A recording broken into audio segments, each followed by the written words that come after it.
have on the global economy. Recent events, however, may very well be creating risks that could eclipse anything since World War II. We should not take them lightly. I mean, that's the risk manager side of him, right. but it's interesting. Jamie Dimon, I think, is somebody who's always been fairly optimistic about the United States and the economy. His concern about some of these geopolitical events is one that is echoed by other people who are generally pretty optimistic about things. If you talk to a Warren Buffett or someone, too. The letter generally, I should say, is what I would describe as cautiously optimistic. Yeah, I think tonally, we've just hit on what I would describe as the news pieces in the letter. Right. But I think tonally, it's an upbeat letter. He's talking about AI. Spends a bit of time. This is 20 years now, 20-year anniversary since the bank won JP Morgan Chase deal, which actually put him in charge of the company. Talks really about the growth of the bank. It's now the largest bank by market cap in the country. Goes through a whole number of other pieces to it, management lessons and other things. It is a worthy read, by the way. There's only a few CEOs who actually really write their own letters without worrying about lawyers and lots of other people going through and reading it and telling them what they can say, what they can't, actually writing it for them in a lot of cases. I mean, Jamie, Tesla will now avoid a months-long trial around its self-driving technology just months ahead of its robotaxi launch, which Musk says is coming on August 8th.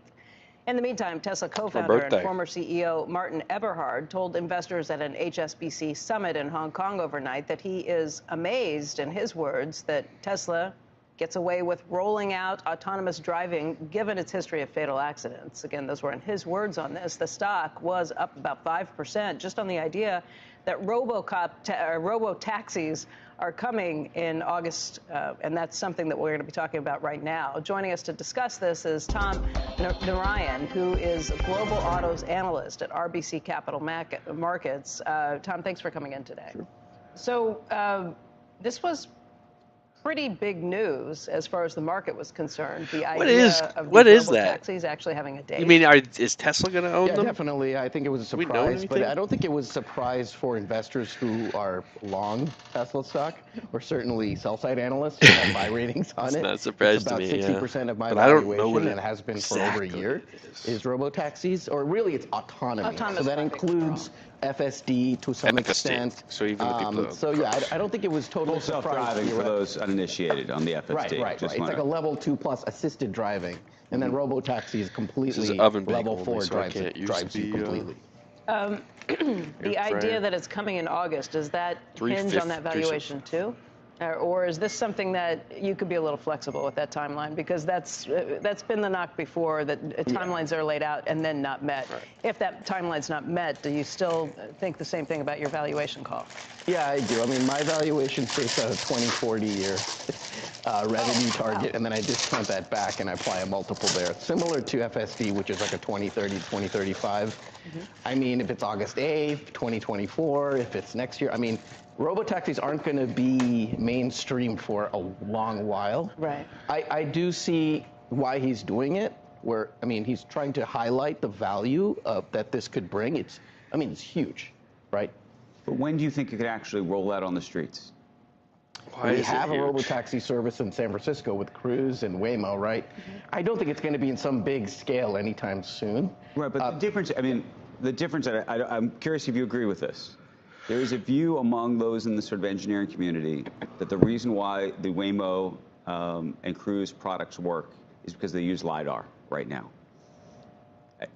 You roll your eyes, but I'm just saying this is the whole thing. LiDAR, by the way, is effectively like a laser that's pointed at different places, and that gives you feedback right to the about point what's actually that I'm around interested you. Elon has decided he wants to do this solely with cameras and without the radar. It's just a completely different approach.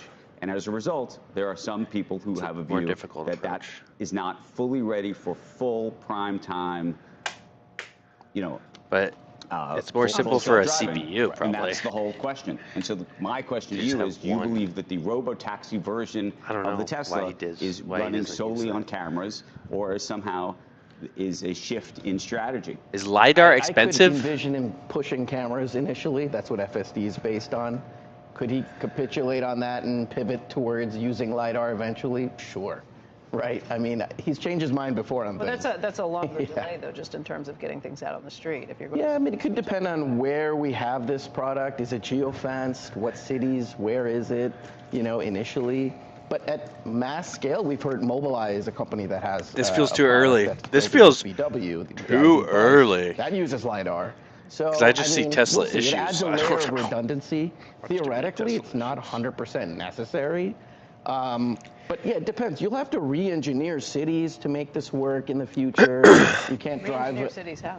Well, like imagine a robotaxi in the Champs-Élysées right now, right? The Arc de Triomphe. It's impossible. So some cities, I mean, they're already doing that in New York, banning private cars in certain streets. You have it on Oxford Street in London, where only certain types of vehicles, some pedestrian areas are separated. Cities are going to change dramatically in the next several years or decades. Regulators are going to mandate that we use these things because they save lives.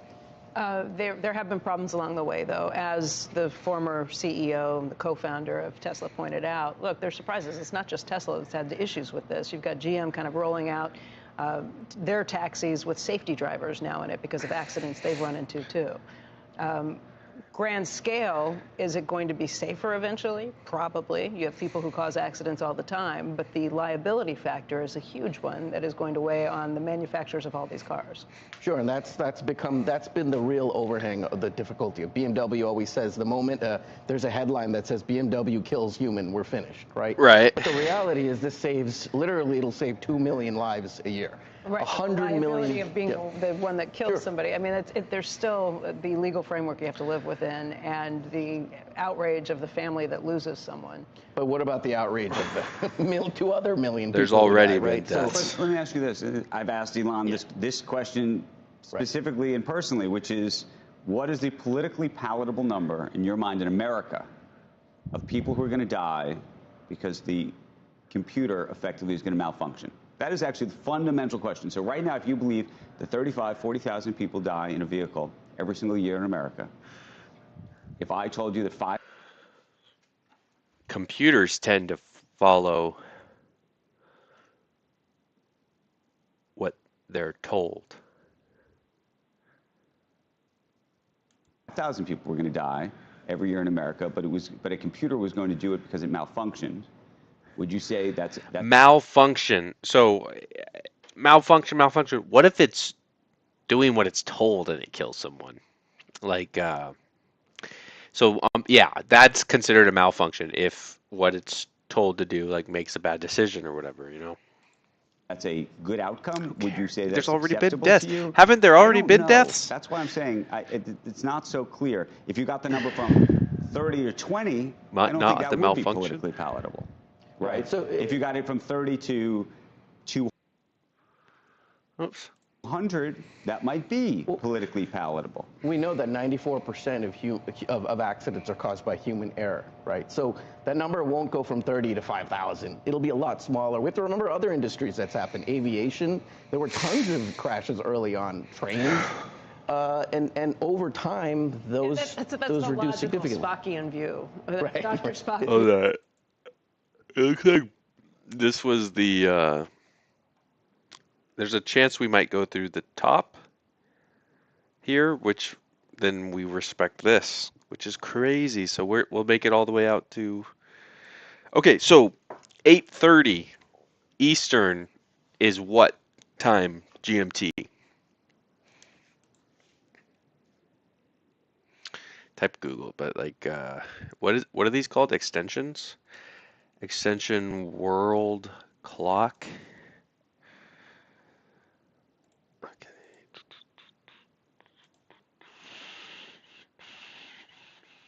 I don't like that one. I don't like that one either. Is London GMT? I don't even know like how GMT is made and whatever. Fox clocks. I think might be Fox clocks. No, I don't like that one either.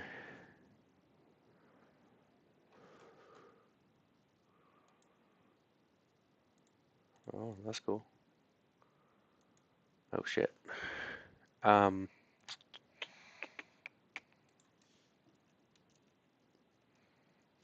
thought it was just called World Clock or something.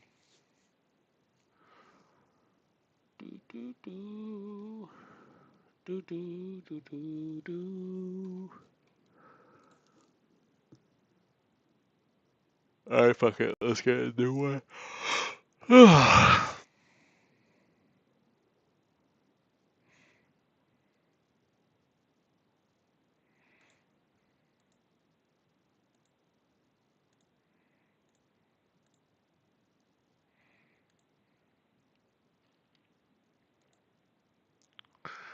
How do I use it?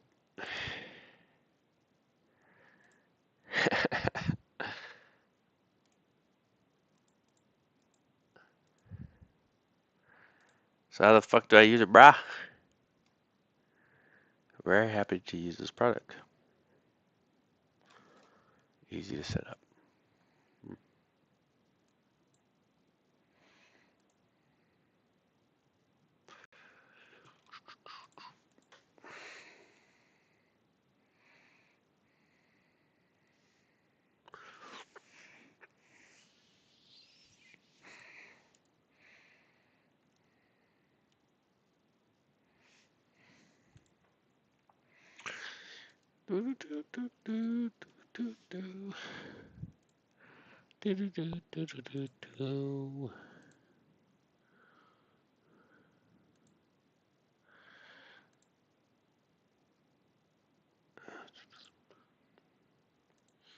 It just doesn't work. Sorry, buddy, but your clock just don't work.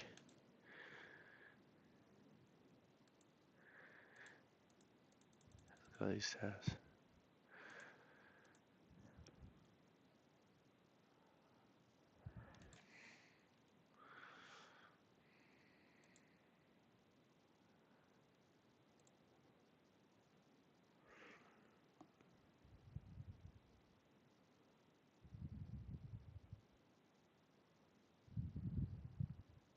Yeah, so London is GMT. Okay, got it. I'm an idiot. Okay, so 2. Wait, this is right or not? Okay. Mountain time, it's 7 p.m. I think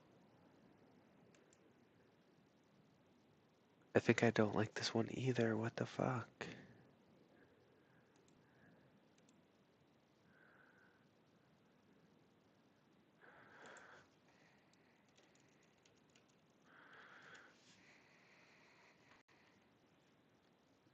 Yeah, it's -5. It's +5, 7, 8, 9, 10, 12, 1, 2. So it's +7 from now. Okay. Whatever. So, what about Eastern is 3 hours from now? So right now it's 10 Eastern.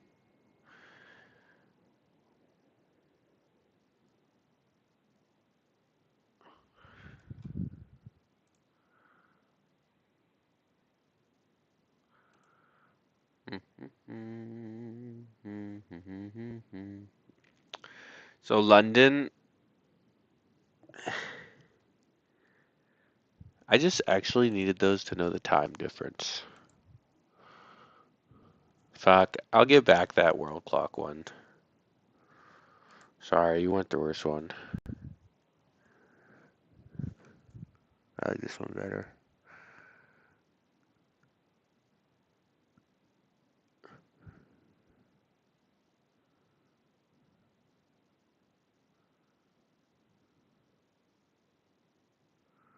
So it's 3. What the fuck? 3 right now. But this says, even this says it's 2.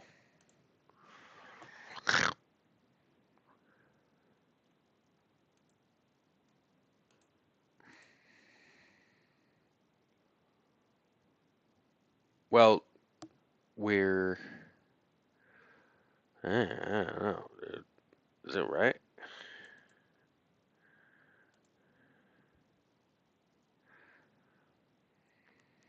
I don't want to edit. Okay, so, man, I don't know. So let's plot on the graph. He said 8:30 tomorrow. I'm going to assume that was Eastern, and it's 10 right now. That means it's 9. 10,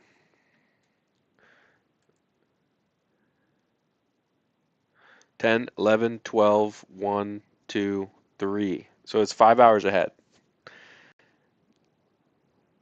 So let's go to 8, 9, 10, 11, 12, 1, or like 8:30, 9:30, 10:30, 11:30, 12:30, 1:30. So it's like 12 hours from now, right?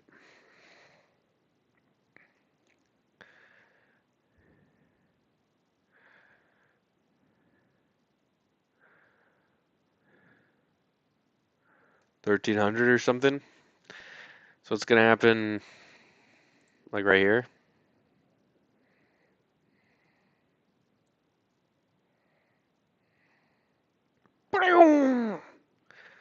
And then arrow. All right. So that means we could pop through this line and it not mean anything. So don't know why I still have that line. It's just, the trend is the trend until it's not your friend. Or whatever that means. I bet my oven's ready now. View of all of this, but logic doesn't always prevail when you are talking about, and when liability comes and there are deep pockets of a manufacturer behind it, that's what the lawyers will go after. And for our main story tonight concerns food delivery, the thing that can turn a lethally depressing Saturday night into a lethally depressing Saturday night with pad thai. Specifically, we're going to talk about food delivery apps. You are probably familiar with them, whether you're a user or a viewer of sites in this model for restaurants. There's definitely a lot of positives. First, you get a bunch of venture capital to disrupt the orphanage space, to dry up worker income, or even get them booted off the platform altogether. And doctors told him recovery would take months. Millennial lifestyle subsidy, right? Every single time. And do in the meantime, because I am not saying you shouldn't use delivery apps. A lot of people rely on them, from working parents to disabled people to people who are, like me right now, baked out of their fucking minds. But the fact is that it's just too easy to use these apps while completely forgetting the actual human beings behind them whose fates you control by just pressing a button. So when it comes to restaurants, if there is one that you like to order from, ask if there is a way that they would rather you do that than through an app, and if there is, do it. And when it comes to delivery workers, remember, bad reviews. There is a growing number of business leaders in the United States, including Citadel Ken Griffin and Fed Chairman Jerome Powell. We just can't afford tax cuts. Among others, sounding the alarm about the rising national debt that can reach $141 trillion, that's with a T, by 2054, according to the latest CBD report. Our next guest testified on the Hill to talk about his scenario, unfortunately, that he believes could have the economy, and if nothing's done to reverse the course. Joining us right now is Joel Gomes, professor of finance at the Wharton School. You think we have a real big problem ahead? And I'm not disagreeing with you, but just lay out how bad the problem is and how quickly it becomes a problem. Good morning, Andrew.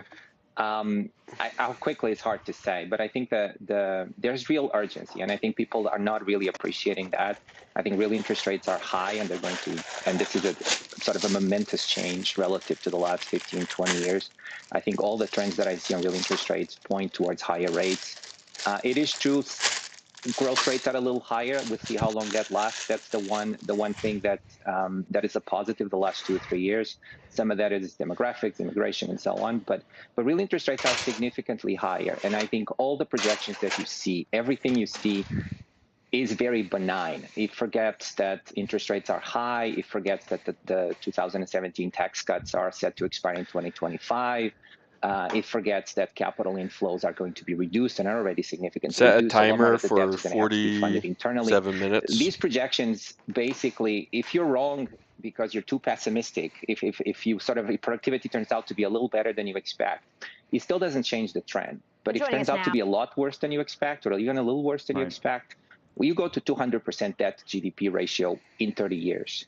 What really added urgency to me is basically, I think we'll have a serious debate next year about the tax cuts. and whether to extend them or not. And I think we just can't afford them, honestly. You think we can't afford them? I don't think we can. I know, Joe might not like me that say this, but I just don't think we can afford them. You know what's going up, Professor, is in a non-emergency, mandatory. But in a non-pandemic, non-emergency situation, so spending's going up too. We're right where I agree. We're right where we were in terms of what we needed to spend during an emergency situation, and as it always happens with the government, we're not going back down to pre-pandemic levels. We're staying where we are and going up. So I understand what you're saying about the tax set, but that just letting those things expire isn't going to solve anything. We need to address spending across the board. 100% agree with you. 100% agree with you. I would only say, and I don't know if it's worth debating this here, a lot of that is some of those things have expired. It's just that some of these mandatory programs that we have, some of these entitlements have, they've just continued to grow. So overall spending is about the same level, but largely there's been a little bit of a composition change. Part of it. I agree. That is. But can we just talk about the potential for a crisis? And the reason I mentioned a crisis, the timing. And I know you said it's hard to predict a crisis and when that's going to happen. But let's talk about it, because unfortunately, our form of government, for better or worse, doesn't seem to operate unless there is a crisis and the clock is about to hit midnight and something terrible is about to happen on the other side of it. Yeah. So, well, I think to me an eye-opening experience, and I've been talking about these things forever, but I never thought it was as urgent as right now. I think an eye-opening experience was definitely what happened in the UK in 2022. That's one episode where a government that sits, I think, financially better positioned than we are now. Line doesn't matter. Just loses confidence of the bond market, just like this, right? In the space of a few days. That's something that could definitely happen to us next year, right? We announce a fiscal path. I guess this is a good time to buy. Markets just wake up to it and they say it's unsustainable. That could happen. We've been crying wolf, or at least it looks like we've been crying wolf, and it hasn't happened. Yeah. That's a very bad lesson to learn, and that's where MMT comes from, and that's where we've got the reserve currency. We can do whatever we want, and now we spent a lot of money in the economy. Look, the GDP's great, unemployment's.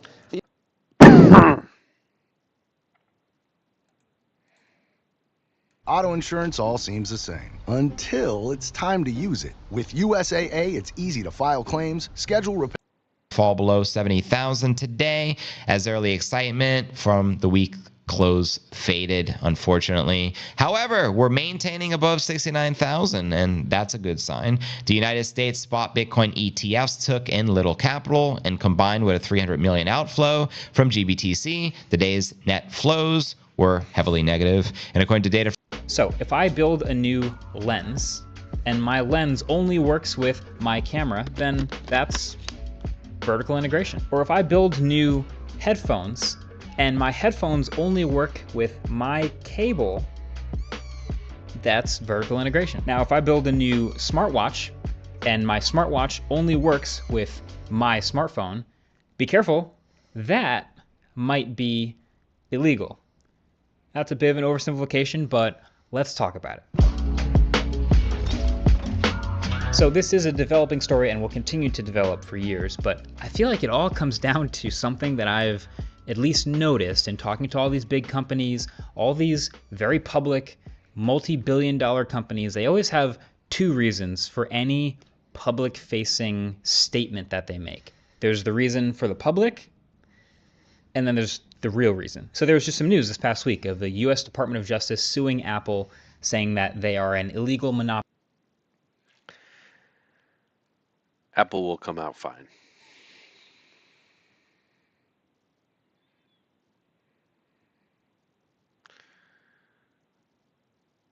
Recharge headset. Can I plug it in while having it on? I did use this at work today. Black guys, what?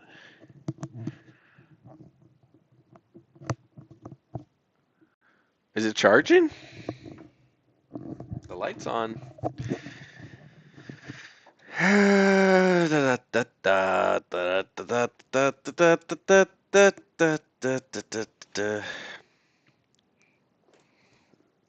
News.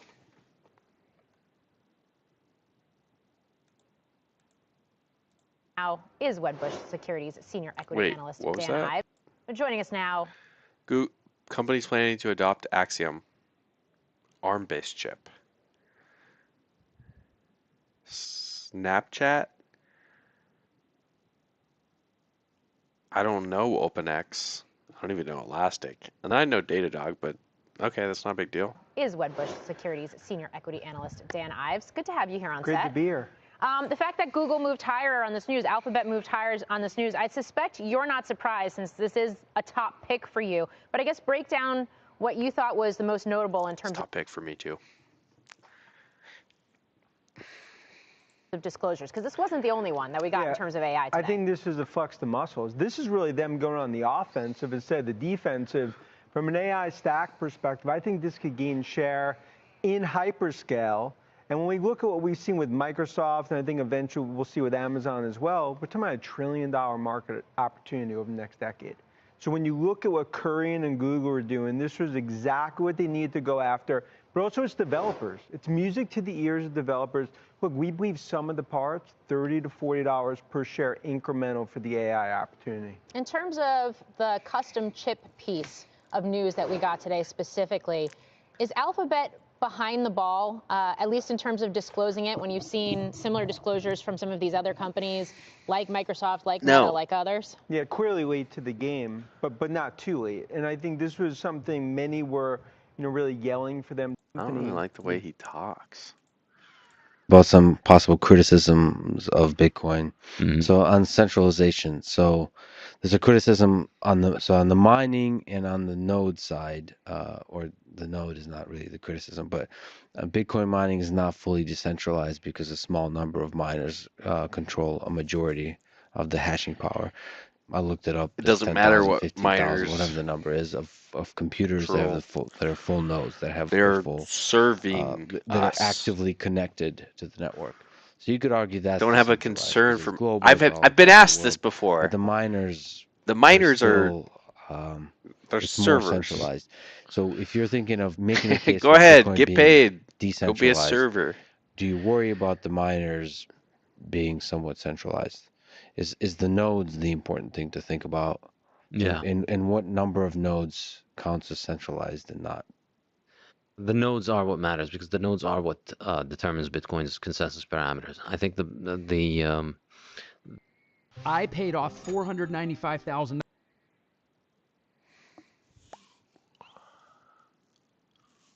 Wait, how can this be uploaded 2 days ago, but this be a pinned thing from 3 weeks ago? Way to think about it is that miners simply sell a commodity to the nodes, and that commodity is Bitcoin blocks. So what a miner does is they solve the proof of work problem. Let's so hear they it. Keep operating their computers until they. Because my response to energy consumption is how much energy is too much for something that might be the most important thing. Have you taken a look at it? That's how I talk to people when they say Bitcoin's using too much energy. Well, let's look at what AI is doing right now. We know how much energy AI is doing, but we don't because the companies aren't telling us, and it's the most competitive thing going on right now. And the service, what's created, what's the exhaust of AI, what is created from that is what? People are getting some entertainment, some images generated for them, some text generated that they may or may not read. Is that what you're telling me? That some cars are going to drive themselves? That's the data model. I don't even know how Tesla's doing it. They do it quite differently, and then I think they put it.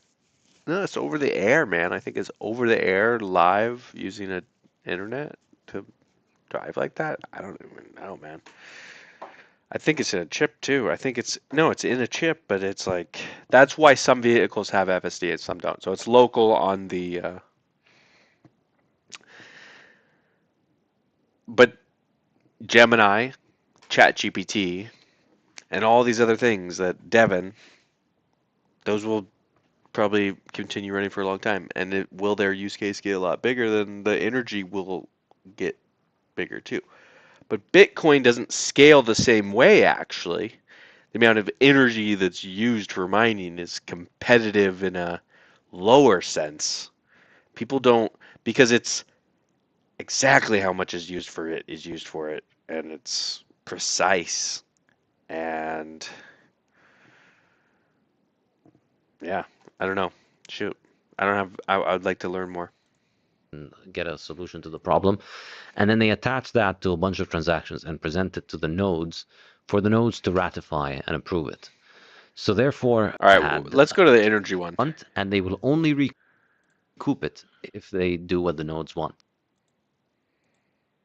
And we talked about that with Satoshi Nakamoto, but the other one is small number of nodes that are to push back on that as computational power increase.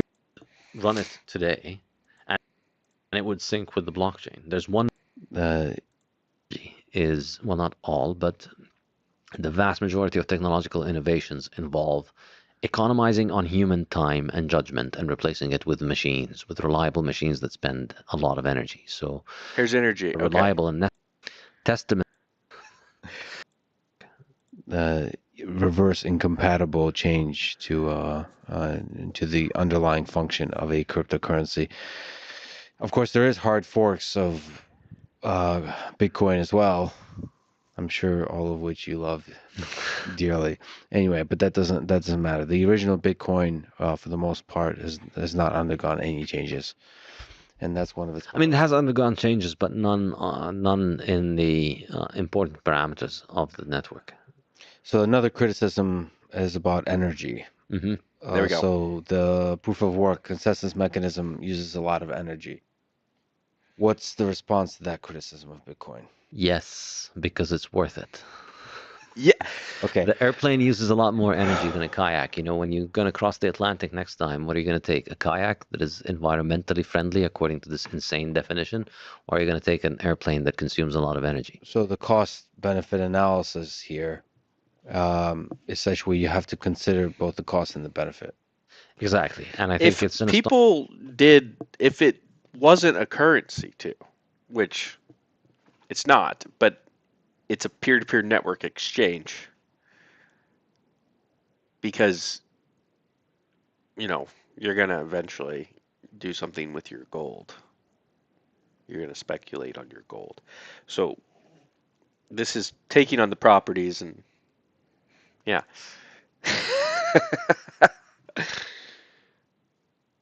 astonishing. Great answer. Testament to just how far backward people's scientific and technological thinking has devolved to the point where we think of energy consumption as a bad thing. I think it's just, and in the fiat standard I discussed. I hope that he mentions that what I believe will happen is that the amount of energy used on Bitcoin, it will go up, but it's not going to go up forever, because, and that's why it's going to, well, no, that it might, yeah, it's going to go up a little bit forever, but that's where it kind of scales too, because people aren't going to be using it as money. There's not going to be, every 10 minutes there isn't full blocks of transactions. There's more transactions available to get in because less people will spend it.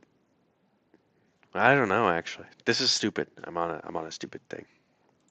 In the whole hysteria around energy, and I think it's a product of fiat inflation, because it's a way of trying to covering up the fact that energy fuels that are reliable and necessary for the current world are becoming more and more expensive because of inflation. And so governments are always looking for excuses for why you should not be using those things, and so they promote all kinds of stupid pseudosciences that tell you about why these things are bad. But really, all technology is, well, not all, but the vast majority of technological innovations involve economizing on human time and judgment and replacing it with machines, with reliable machines that spend a lot of energy. So that's what a telephone does. Instead of having to send somebody across the world to tell somebody something else or send a letter, the telephone allows you to do it. The car is like that. You could walk, but a car consumes a lot more energy, but it allows you to travel much faster and safer and more reliably.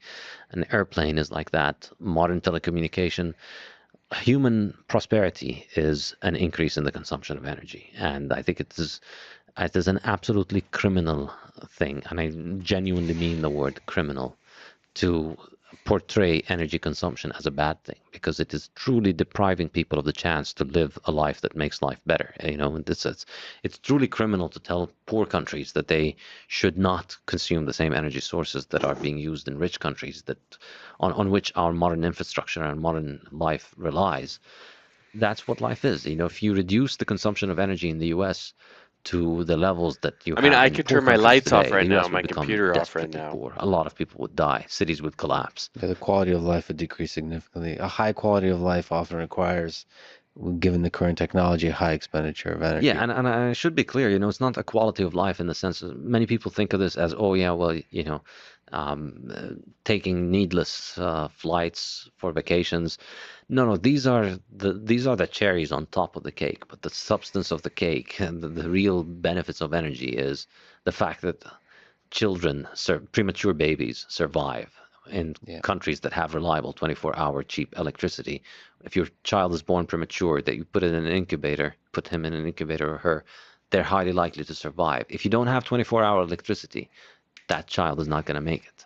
And you see it, the level of energy consumption per capita is highly correlated, not just to income, but also to health outcomes, to infant mortality, to all of the things that you care about. And Bitcoin is just another technology. It does consume a lot more energy than central banks. A lot of Bitcoiners like to take a cop out of this by saying, well, central banks consume money and ATMs consume energy.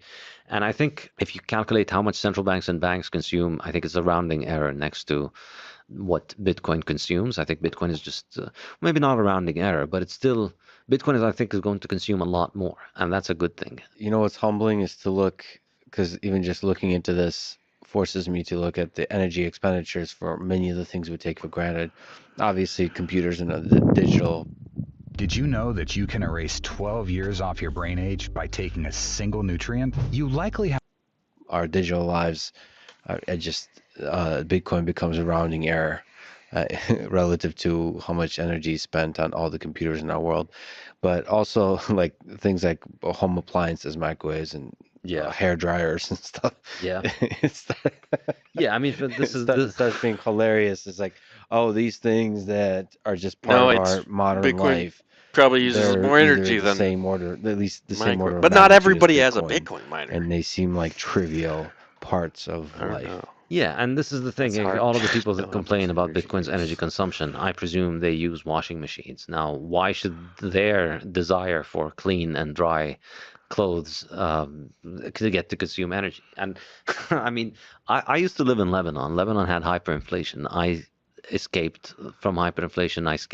It prevented. My life could have been ruined by hyperinflation. And the reason that it wasn't ruined is because I have Bitcoin. So I don't know. Am I allowed to swear on your podcast? Yes, please. So fuck your washing machine. Given a choice between my washing machine and my Bitcoin, I'll choose Bitcoin.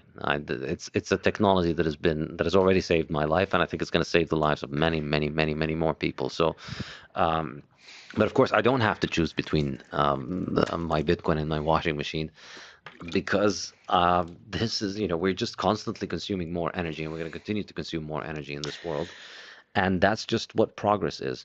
And a small remark. So in principle, I don't think this is a problem. But the other thing about Bitcoin, where it is different from washing machines, Bitcoin is truly unique in this. It's the only thing whose energy consumption can be produced absolutely anywhere. Your washing machine needs to be in your house where you live, and you live in a city surrounded by 10 million people, and they all have their washing machines, and they're all connected to the grid, and they generally tend to do their laundry around the same time. And so you have to put the load of the washing machine on the grid at the same time. There needs to be one power plant, and all of the infrastructure needs to work at the same time, and the electricity is pretty expensive because it's being done in a place with high demand. Bitcoin does not need to buy electricity from places where it has high demand, because it can buy electricity from anywhere. This is what's truly mind-blowing about it. You can buy, what you need the electricity that you need for mining can be done anywhere. So you can mine, you can have a waterfall in the north of Canada 300 miles away from any population center. There's water falling, there's energy. You can put a hydroelectric dam there, and then you can use that energy to operate the miners. If there's water and then falling, the miners just need a satellite internet connection, and effectively you're selling that energy that is isolated to the grid. And because of the way the Bitcoin functions, because of the difficulty energy expires. the only profitable miners are the ones who can get cheap electricity. Basically, if you're mining at grid cost, if you're mining at around the average electricity price in the world is around 14 cents. If you're mining at 14 cents in Bitcoin, you're most likely not going to make it. If you're running your miners at 14 cents, because everybody could mine at 14 cents. And so what happens is if everybody's mining at 14 cents, 14 cents stops being profitable, and then only the people mining at a lower price are profitable. So that's why Bitcoin mining is not competing with your washing machine. And this is the absurd thing about this kind of energy scarcity viewpoint where, oh no, it's a catastrophe, Bitcoin is taking all the electricity, as if the electricity is just one fixed pie that we all have to share and fight over. And this is how I keep making fun of these stupid headlines they put out where Bitcoin's consuming more electricity than Portugal. All right, well, maybe we should shut down Portugal then. What the hell has Portugal given us? But yeah, so to go back to the original point on Portugal, energy. Energy. Bitcoin is not competing with Portugal because Bitcoin is buying energy from places where we can't buy it. Because all the places where we can buy energy for our washing machines, we're bidding up the price enough to make it non-viable for Bitcoin. That's why, you'll see those headlines about Bitcoin consuming more energy than Portugal. Well, if you look at Portugal, I mean, they've got giant power plants in Portugal. They've got millions of people, and they've got enormous amounts of infrastructure. Where are all of these infrastructure for Bitcoin mining? You don't see it in the cities.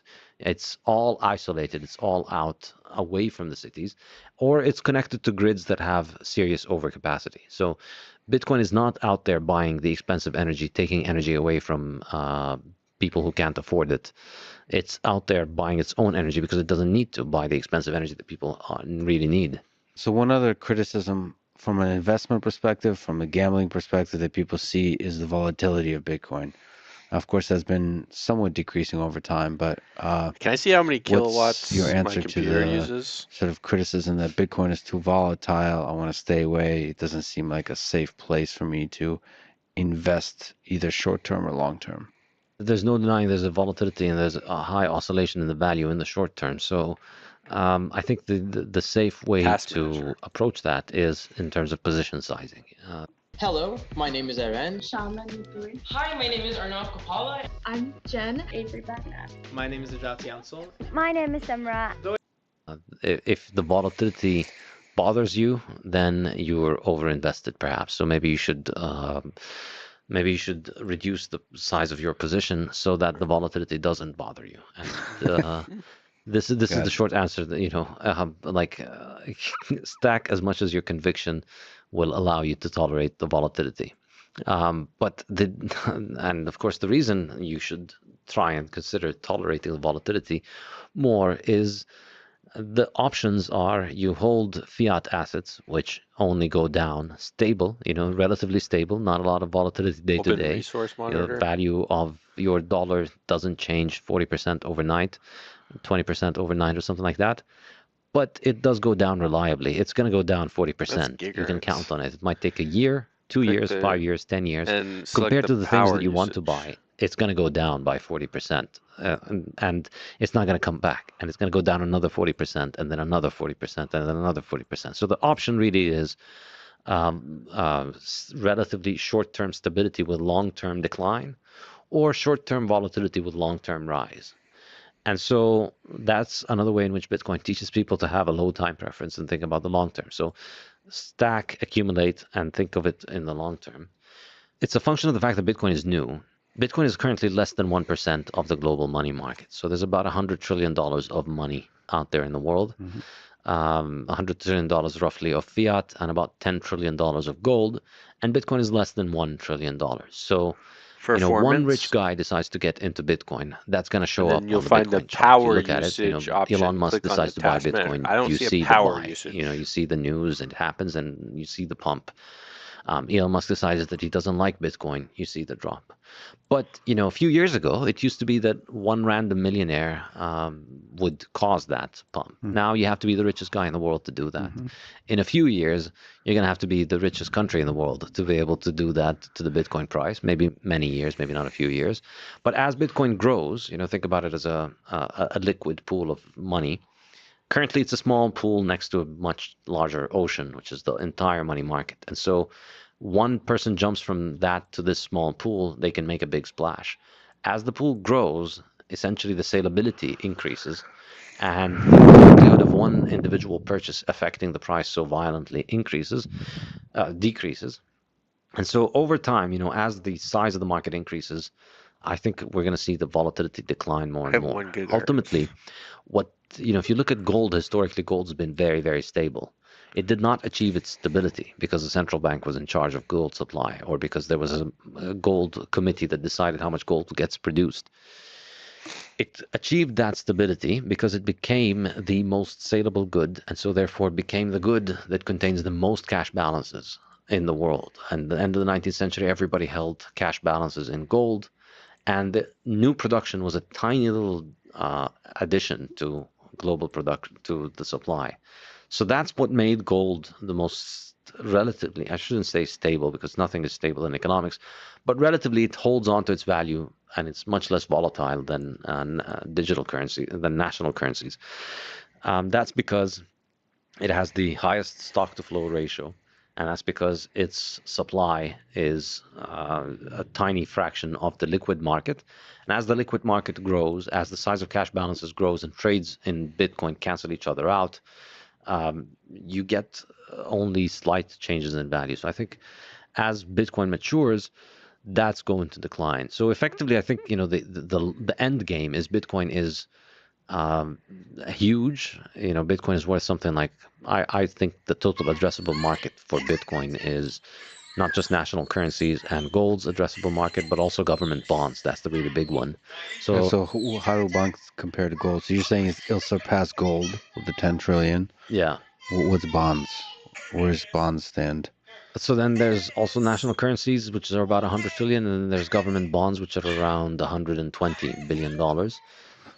And sorry, $1 trillion. Trillion. Trillion, sorry. Yes. What we're saying, if we were saying billion, we meant trillion. Yeah. So you think bonds can move to Bitcoin?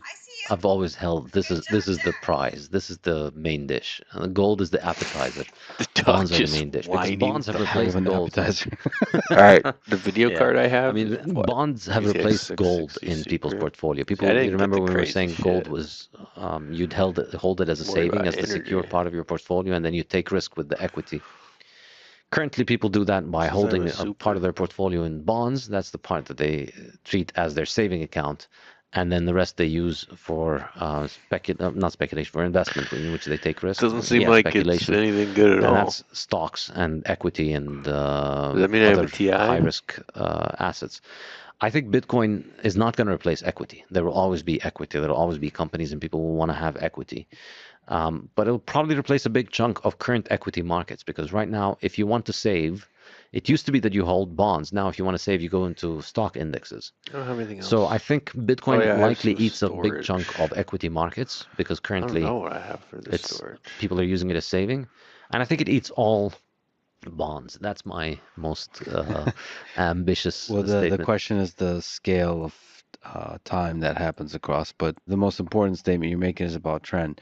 Yeah, and also, I mean, let's also remember, currently bonds nominally don't beat inflation, and in real terms, they don't come close to beating inflation. So currently, with bonds, you're taking on credit default risk to buy a bond, and also getting less money back in real terms. Well, Bitcoin doesn't offer you returns, but in real terms, it appreciates much more, and it has, I believe, a lot less risk associated with it than any company or government. So let's make things spicy and ask if Bitcoin fails in the long-term future. The future of your business is here. With Wix, you get advanced and AI I think this is more like for more customization, 14 or something. As you just said, economics, volatility, things happen in this world. The human civilization might end in this century. I hope it doesn't, but it might. There could be catastrophic events. If Bitcoin 267 fails, watts. it goes to zero, Maybe. loses its number one Recommended spot. UPS rating. What would be the reason? If you're So over 300 watts. an alien visiting Earth 100 years from now and just were to analyze the situation. Bitcoin is a pretty new thing.